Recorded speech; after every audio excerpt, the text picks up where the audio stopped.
성부와 성자와 성령의 이름으로 아멘. 마테오가 전한 거룩한 복음입니다. 그때 예수님께서 제자들에게 말씀하셨다. 네 형제가 너에게 죄를 짓거든 가서 단 둘이 만나 그를 타일러라. 그가 네 말을 들으면 네가 그 형제를 얻은 것이다. 그러나 그가 네 말을 듣지 않거든 한 사람이나 두 사람을 더 데리고 가거라. 모든 일을 둘이나 세 증인의 말로 확정지어야 하기 때문이다. 그가 그들의 말을 들으려고 하지 않거든 교회에 알려라. 교회의 말도 들으려고 하지 않거든 그를 다른 민족 사람이나 세리처럼 여겨라. 내가 진실로 너희에게 말한다. 너희가 무엇이든지 땅에서 매면 하늘에서도 매일 것이고 너희가 무엇이든지 땅에서 풀면 하늘에서도 풀릴 것이다. 내가 또 진실로 너희에게 말한다. 너희 가운데 두 사람이 이 땅에서 마음을 모아 무엇이든 청하면 하늘에 계신 내 아버지께서 이루어 주실 것이다. 두 사람이나 세 사람이라도 내 이름으로 모인 곳에는 나도 함께 있기 때문이다. 주님의 말씀입니다. 참 예수님, 태풍이 또 오고 있답니다. 어떻게 해요? 아이고 참, 코로나 때문에 또 힘들어지고 장마 때문에 힘들어지고 또 태풍, 연이은 세 번째 태풍이죠. 힘들어지고 또 요즘에는 미사까지 드릴 수 없어서 뭐 경제적으로, 심리적으로, 뭐 육체적으로 아주 힘든 그런 시기를 보내고 있는데요. 그럼에도 불구하고 교우 여러분, 절대로 절망하면 안 됩니다. 지난주 강론에 제가 갈리스토 씨 이야기 해드렸잖아요. 그랜드 피아노도 들어버립니다 라고 했던 갈리스토 씨, 다시 말하면 무게중심을 잘 잡자라고 했던 이야기. 그래서 우리 신앙의 무게중심, 또 우리 삶의 무게중심을 잘 잡자고 했던 이야기를 좀 기억하시고 어떤 경우에도 절망하지 않으시면 좋겠습니다. 그리고 이 시기만 잘 이겨냅시다. 그리고 예비신자분들도 보고 계실 텐데 입교하고 또 입교식 빼고는 또 같이 못 만났잖아요. 그래서 내가 입교한 건가? 천주교 신자로서 시작한 건가? 이런 생각도, 의문도 드실 텐데 여러분들도 마찬가지입니다. 조바심 느끼지 마시고요. 교육분과장님이나 또 우리 선교사님이 보내주시는 이런 소식들, 또 영상들 하나씩 천천히 보면서 차분하게 시작하시면 되겠습니다. 오늘 강론 이제 한번 복음 묵상 같이 좀 해볼까요? 여러분들 누군가와 갈등이 있어서 누군가 나에게 잘못을 저질렀을 때, 또 내가 누군가가 미워질 때 그 사람에게 가서 조언을 하거나 또 어떻게 보면 뭐 훈계라고 할까요? 타일렀다고 할까? 이런 거 해보신 적 있죠? 그러면 그 경우에 한번 내가 갔을 때, 나는 사실 여러 번 고민하고 갔다 하더라도 갔을 때 그 사람이 바로 받아들이나요?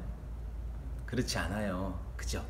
그래서 예수님께서 그런 경우에 어떻게 해야 할 것인가를 단계적으로 알려주시는데, 첫 번째는 단 둘이 만나서 그를 타일러라. 사람들 앞에서 면박을 주면 누구도 마음이 열리지 않으니까 단 둘이 만나라.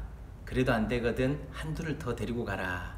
한둘을 더 데리고 가는 것은 가서 기선제압 하려고? 그것은 아니고 그만큼 객관적인 생각이다 라고 하는 것을 알려주는 것이죠. 근데 그래도 변하지 않거든 어떻게 해요? 교회에 알려라. 이 말은 공동체에 알려라 라는 뜻이에요. 아주 객관적으로 많은 사람들에게 그것을 알려라는 거예요. 그래도 변하지 않거든 이방인이나 세리처럼 여겨라. 이제 어떻게 보면 그 사람 때문에 상처받지 말고 어느 정도는 그냥 포기해라 라는 의미로 받아들일 수 있습니다. 그래, 이런 이야기 들으면 생각나는 사람이 꼭 한 명씩 있잖아요. 그래, 영자야, 철수나 뭐 이렇게 해가지고 그 사람에게 단둘이 만납니다. 그 사람과. 안 돼요. 한둘을 더 데리고 가요. 안 돼요. 사람들 앞에서 이제 다 이야기해버려요. 예수님께서 오늘 말씀하신 내용은 그런 순서, 절차만을 의미하는 것은 아니에요. 그 사람을 정말로 변화시키기 위해서 어떤 마음가짐이어야 하는가, 사실은 이것을 읽을 수 있어야 됩니다.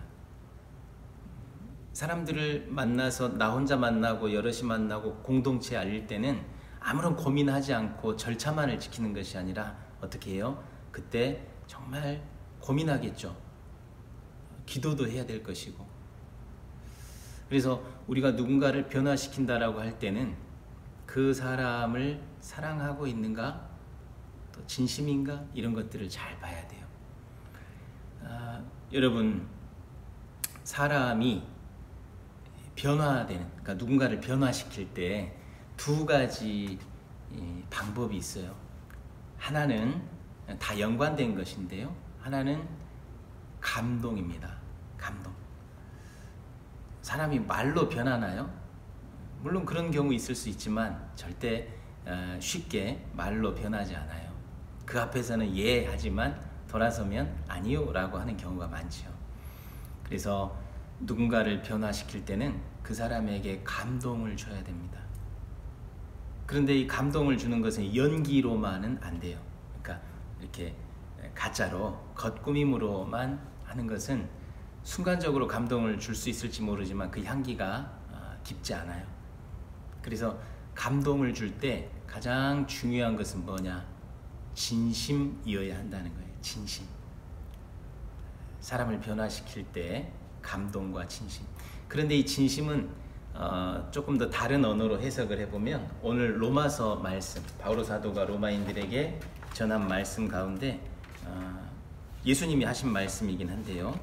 십계명의 모든 계명들이 있을지라도 그것들은 모두 이 한마디, 곧 네 이웃을 너 자신처럼 사랑해야 한다는 말로 요약됩니다. 이 말씀으로 해석할 수 있습니다. 그러니까 진심은 다른 말로 하자면 사랑입니다.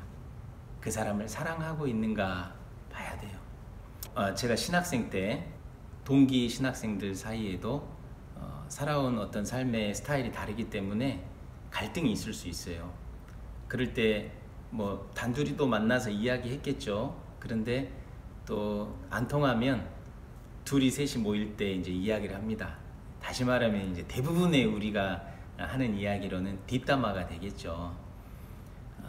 그럴 때 그 사람을 어떻게 변화시킬 것인가, 그러니까 나에게 좀 내가 싫은 사람, 나에게 잘못을 한 사람을 어떻게 변화시킬 것인가 막 이렇게 고민을 합니다. 그런데 그 고민을 자세히 들여다보면 그 사람을 사랑해서 하는 이야기가 아니라 그냥 비판하고 있는 이야기 경우가 많아요. 그래서 제가 신학생 때 그런 경우에 처했을 때 가끔씩 묵상하기도 하고 또 다른 사람에게 이야기도 합니다. 비판하려고 하는 그 사람 또는 고쳐주려고 하는 그 사람을 정말로 사랑하고 있는가 묵상해 볼 일이에요. 우리도 신앙생활 하면서 또 자녀들 간에 또 이웃들 간에 형제들 간에 잘못됐다고 이야기는 하는데 그래서 많은 사람들 앞에서도 이야기를 하기도 해요. 그리고 포기해버리기도 해요. 그런데 그 단계가 문제가 아니고 그 과정 안에 내가 정말로 그 사람을 사랑하는가, 정말로 저 사람이 변해서 하느님께 더 가까이 가기를 원하는가, 이것을 우리가 함께 묵상을 해봐야 합니다. 일상에 살면서 이런 경우들이 참 많아요. 정말 내 안에 사랑이 있는가, 한 주간 동안 잘 묵상해 보시면 좋겠습니다. 오늘 강론 들으면서 모르겠어요. 누군가가 떠오른다면 오늘 그 사람을 위해서 기도하시기 바랍니다. 그리고 그 사람에게 찾아가더라도 기도를 하시고 찾아가시기 바랍니다. 어떤 기도냐? 주님, 그 사람이 변하게 해주십시오 라는 기도가 아니고요. 주님, 그 사람을 제가 사랑하게 해주십시오. 하느님 안에서 사랑하게 해주십시오. 오늘 미운 사람이 있다면, 오늘 생각나는, 이 강론을 듣고 생각나는 사람이 있다면 그 사람을 위해서 꼭 기도하시기 바랍니다. 아멘.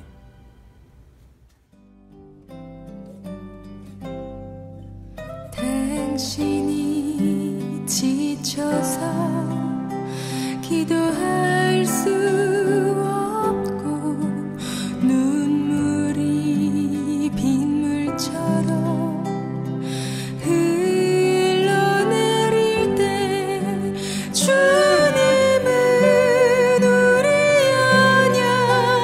연약함을 아시고 사랑으로 인도하시네. 누군가 널 위하여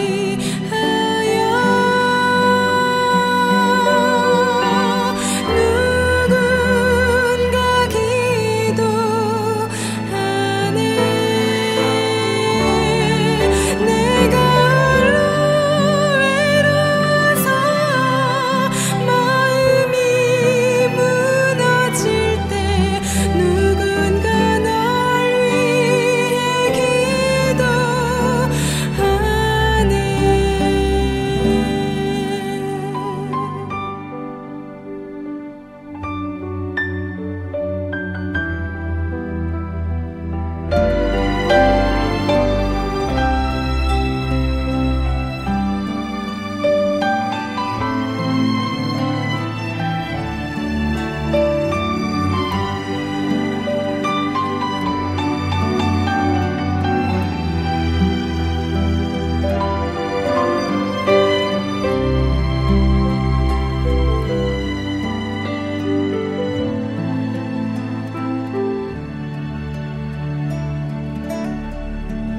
당신이